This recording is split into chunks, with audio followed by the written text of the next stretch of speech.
الوحوش الغابوية التي لا أخلاق لها ولا تربية لها ولا كلام صالح ولا كلام طيب، نظراتها متوحشة، وجوهها متوحشة، شكلها شكل بقري، شكل فيل، هناك الفيل هناك شكل بقري، يعني بامتياز مثل هذا البقر ديال الدار البيضاء، هذا كبيرهم الذي علمهم السحر المعدنوسي.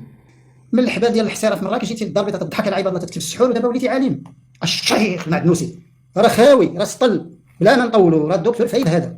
وريتو شكون انا عندي نسب واصل، وهو ليس لا اصل له، ولا قلنا الولد من شكون هو شكون بوه، وهو ليس لا اصل له، ولا قلنا الولد من شكون هو شكون بوه، وهو ليس لا اصل له، ولا قلنا الولد من شكون هو شكون بوه. يجيش واحد مضر ويجي يضحك على الناس الكبار، لا انا جامعي ما يقدرش عليا المعدنوسي، ما يقدرش لا يقدر. المعدنوسي مال في العقيقه والنعي الموت، كيضرب الكسكسو وكيعيش بالمكرمات، ما كاينش حتى حاجه، كيعيش بالمكرمات، كتجيه الخضره، كيجيه اللحم، كتجيه الفواكه، كيجيه الكسوه، كيخلصوا ليه العمره، كيخلصوا ليه الحمام، كيخلصوا ليه المازوت، شاري ليه بنقصر، دابا بنقصر بالنقش الفاسي، الزليج البلدي بالنقش الفاسي. انا ما عنديش قصر، انا ولد الخبز بالبراد، ولكن لا اقهر، انا ابن فلاح ولكن لا اقهر، والله لا جاي قصير بحال هاد الحوت لا يقهرني، لا اقدر. هادو عندي انا بعض الخيل، هادو عندي انا بعض الخيل، هادو يعني الناس مكبرين ليه كيصليو وراه في المسجد في الدار البيضاء، ردوه عالي ونفخوه. رجع سيادك، احترم سيادك، احترم سيادك، الجامعيين احترمهم. فطاحله العلم هذه تجي انت بارك لي على الحصيره وزهزتي له ديك الهضره ديال مراكش ديال النكات، والله ما تنفعك مع فايد بالله، ومازال نزيدك، مازال عندي معلومات ديال السحور وديال تبع عمر والمسائل مازال عندي، لان مغطي بداك امام المسجد غير مغطي بها على مصائبه، مغطي بالواجهه ديال امام المسجد وهو يعمل المنكرات وراء المسجد. دابا ملي جبتي الوحاب وجبتي الغيث وضحكوا عليك براج ديال سيدي مؤمن، ايوا قد بها، والله تنبهدلك بالله ونغسلك غسيل، نبهدلك مزيان. نحن عندنا اصل وعندنا قوه وعندنا وطنيه وعندنا حب التراب بدون ما نزلفوا بلا جريمه. نصرنا الملكيه في عهد محمد الخامس وجديت عدم. منين جيتي انت مضر؟ بعد يمكن عرفنا منين جاي، من رحمنا ولا من شي شاور؟ ينعدم الان وغادي تشوف دابا هذاك بولحيش يعمل لك، والله عاد يضحك من هنا، فهمتي، من هنا يضحك من هنا. حاقدين خبثاء والله ما يرحمك. والله اللي شديتو تنصلخوا بالله، ومازال المحكمه غادي نجر هذوك البعاد، غنجر نتصنت لهم البوليس. يحشموا عباد الله، يحشموا، حنا قادرين عليهم، راه قادرين نطحنهم، راه نرسل طلعتهم. يعني بلا ما نطولوش بزاف، لانك اسأت الادب كثيرا مع الاسف، حتى بينتي اكثر واكثر في الرساله اللي وجهتيها للشيخ الامام العالم الرباني الشيخ عمر القزابري اللي طاولتي عليه، وانا لا اعرفه ولم يسبق لي ان التقيت به، ولكن العلم رحيم بين اهله. تطاولت عليه بعبارات نابيه تحمل في طياتها اسلوبا فجا وتهديدا، ماشي مبطنا ولا معرضا، تعريض تهديدا صريحا. يعني انت تجاوزت كل الحدود. على انت في غابه؟ انت راه في مملكه عريقه، راه انت في بلد فيه علماء اللي كيضبطوا الامن الروحي، وفيه رجال سلطه اللي دابا عاد بان لك تثني عليهم. هدد مع راسك. تهكمتي بالاستاذ الشيخ عمر حفظه الله، وطاولتي على القامه العلامه مصطفى بن حمزه، ولا اعرفه ولم يسبق لي ان التقيت به، واسال الله عز وجل ان يجمعني بهؤلاء الاخيار، وهم كثر في المغرب. ولكن ما تنسى ان العلم رحم بين اهله. انت ما خليتي حتى شي واحد، ما تركتي حتى شي واحد. ما اريكم الا ما ارى. دابا بعد ما انت يعني استدركت على ربك في باب الابتلاء وانت ما كتعرفش الابتلاء. الشيخ عمر متاجر مع الله، والائمه ديالنا والخطباء متاجرين مع الله سبحانه وتعالى، ماشي تجار الدين، تتاجروا مع الله، لان الله هو الذي ندبهم الى ذلك.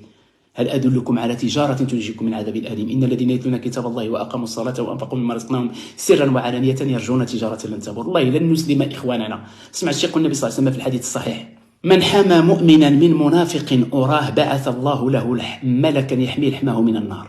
سننصر إخواننا الدعاة اللي كتهكم بهم وما تستطعش وما تقدرش عليهم، وغنسهل عليك الطريق مزيان باش تعرفني، باش ماشي الدوله بعدا تخرج بحال اللي طعنتي في الشيخ عمر وقلتي لا اصل له. تخرج تقول على الشيخ عمر بانه لا اصل له.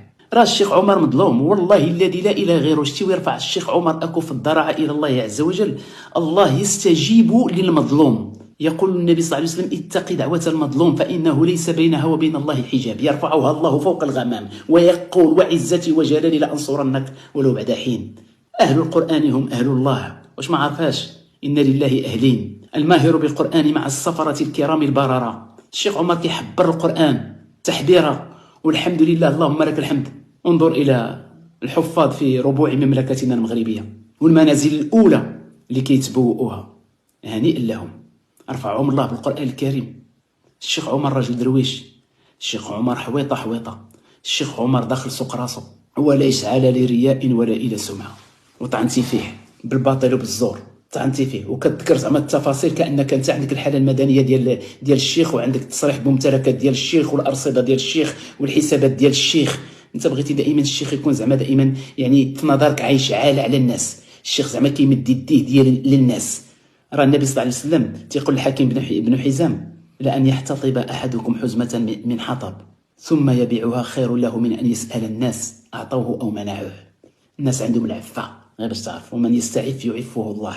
انت واش دابا واش انت برقاك حطاي غير جالس كتحضي عمر دخل عليه كيلو د مطيشه، كيلو د فلفله، كيلو ديال الفيلي بصحته. الشيخ عمر ياكل حتى اللونغوست بصحته، ياكل حتى لوبار. شنو المشكل اللي عندك؟ ياكل حتى لالوط، ياكل حتى السومو. شنو المشكل؟ ياكل حتى لي زويتخ. حرام عليه الشيخ عمر ما ياكلش هادشي وبصحته. واللي بغيتها الله فيه من المحبين ديالو الله يجازيهم بخير. الشيخ عمر لا يسأل الناس تكثرا. الشيخ عمر رجل له مواقف، والشيخ عمر جزاه الله خيرا له مكانة في المجتمع المغربي وفي المملكة المغربية وفي وعند ولي أمرنا. الحمد لله اللهم لك الحمد. واش حستيه أم يحسدون الناس على ما آتاهم الله من فضله؟ يلبس بصحته تحدثا بنعم الله عليه، بصحته يلبس اللي بغى، واي عالم يلبس اللي بغى، واي شيخ يلبس اللي بغى. العالم حرام عليه يلبس الجلابه بزيويه، العالم حرام عليه يلبس البلغه الزيوانيه، العالم حرام عليه يلبس شي طربوش في المستوى، العالم حرام عليه يلبس شي قميجه. بغيتي يبقى دائما زعما في نظركم مبهدل. كتشوف هذوك اللي كيقراو في الروضات على القبوره كيتحاب لكم واش هذوك هما طلبه العلم وهذوك هما الدعاة وهذوك هما العلماء. الشيخ عمر غير ارتاح. حنا كندافعوا على الائمه ديالنا اللي بغى يبهدلهم هو كيبهدل غير راسو. كتتهكم بالقراء وبالحفاظ، كتتهكم بالدعاة وبالخطباء وبالعلماء، كتتهكم بهم وكتدير لهم زعما صحاب الكساكس وكذا. صحاب الكساكس هما اللي كيقراو على القبور، صحاب الكساكس هما صحاب البدعه. ما عمرك قلتي شي كلمه في الكركاريه، ما عمرك تكلمتي انت على الطائفه التيجانيه، ما تتقدرش. ما كتكلمش على عدد الزوايا اللي عندنا في البلاد وشحال ديال الاموال تغدق عليها. وكنتي غير بالامس القريب كتني على وهبي وزير العدل، وشوف باش خرج وهبي قبل يومين، وغتستعجب تقول واش بصح هذا هو وهبي؟ كل ما كان يقوله من استدراكات على الشرع الآن انقلب، ولعل الله سبحانه وتعالى أخذ به ورجع إلى الحق، وهذا الذي نرجوه دائما ونتمناه. ولكن واش كتظن بأننا نحن غنسلموا إخواننا؟ المؤمن أخو المؤمن لا يخذله ولا يسلمه. والله ما نسلموا الدعاة ولا الإخوة ديالنا، بالله الذي لا إله غيره ولا رب سواه. والله ما كنخافوا منك.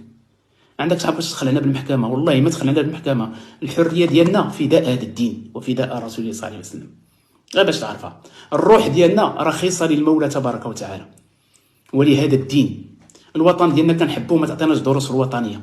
دونك خرط القتاد باش تكتب انت ديك رسالة كتبت إليك وكتجي كتقراها وبقى ثابت في الموقف ديالك. علاش تحذفها؟ يعني لما ولغت في عرض الشيخ عمر القزابري حفظه الله، هو راه ماشي عندك شحال واش قارئ فقط تقول قارئ، راه هانئ لا بعد، لأنه يحبر القرآن تحبيرا كما قال عليه الصلاة والسلام في الحديث الصحيح: يقال لصاحب القرآن رتل وارتقي كما كنت ترتل في الدنيا فإن منزلك عند آخر آية تقرأها. الشيخ عمر جمع في من حسبه الله وحسبه من العلم والعمل. الشيخ عمر راه من علماء القراءات، والشيخ عمر القزابري حفظه الله غير باش تعرفها مزيان ديرها خرصه فودني. التلاوات ديالو الحمد لله في كبريات القنوات، يعني الحمد لله الإسلامية. القرآن ديالو يذاع. انتم حتى الروات ديال القراءات طعنتوا فيهم. واحد طالع ما عنده عباد الله حتى مستوى، تيقول لك حفص كذاب. الإمام حفص كذاب كيطعن في قراءة ديال المشارقة، حفص كذاب. وغيجي الدور على ورش. ما خليتي انت تحت الإمام مالك ما تركتيه شيء. الإمام مالك ما تركتي حتى شي حد انت. ولكن والله إن لم يتدارك الله يعني برحمة منه ويتوب لله عز وجل ويتحلل بعد غير من الأحياء اللي إذاهم من الأموات، الله اللي غيقص منهم، لأن خصكم تعرفوا هذاك الحق ما كيتنازلش عليه الله سبحانه وتعالى. أما فيما بينه وبين ربه الله سبحانه وتعالى يعامل بالفضل والإقرار والمسامحة والعفو. هذا هو سيدي ربي حق الله سبحانه وتعالى، هو فيه بالخيار. أما بالنسبة لحق الآدمي وانت شحال ديال الأموات طعنتي فيهم؟ ساليتي بديتي بالأموات نعم، وجيتي للأحياء وتكلمتي في أمة النبي صلى الله عليه وسلم، وتكلمتي في الصحابة، وتكلمتي في النبي صلى الله عليه وسلم، واستدركت على رب العباد على الله عز وجل. ودابا كتكلم يعني في الشيخ رد عليك بأسلوب يعني عال. وشتي هذاك الرد اللي رديتي عليه انت؟ أنت دون المستوى باش ترد عليه بديك اللغة، لأن ما تستطيعش أنت تفيد، يعني أن تصوغ جملة، يعني ولا تفرق بين الجملة الاسمية والفعلية. والذين يؤذون المؤمنين والمؤمنات بغير ما اكتسبوا فقد احتملوا بهتانا وإثما مبينا. غير زيد ستلقى الله مفلسا إذا لم تتب.